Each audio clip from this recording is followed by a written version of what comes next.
वाशिम जिल्ह्यात प्रस्तावित unseen upper तहसीलमध्ये समावेश करण्यास फाळेगावमधील ग्रामस्थांनी विरोध केला। ग्रामसभेत या संदर्भात ठराव मंजूर करण्यात आला। वाशिम तहसील कार्यालय अवघ्या 8 किलोमीटरवर तर अनसिंग 18 किलोमीटरवर असल्याने शासकीय कामांसाठी वाशिम अधिक सोयीचं असल्याचं ग्रामस्थांचं म्हणणं आहे। त्यामुळे संबंधित गावं वाशिम तहसीलमध्येच कायम ठेवावीत, अन्यथा आंदोलन करण्याचा तसंच आगामी निवडणुकांवर बहिष्कार टाकण्याचा इशारा ग्रामस्थांनी दिला।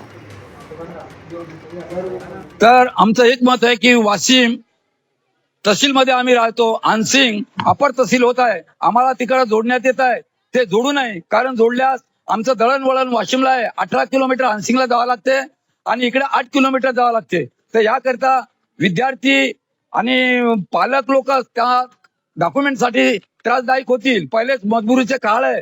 त्याकरता मी कलेक्टर साहेबांना, मुख्यमंत्र्यांना विनंती करतो की आमचं फाळेगाव थेट वाशिमलाच राहावं आणि न राहिल्यास आमचा आंदोलन राहील, मतदानावर बहिष्कार राहील।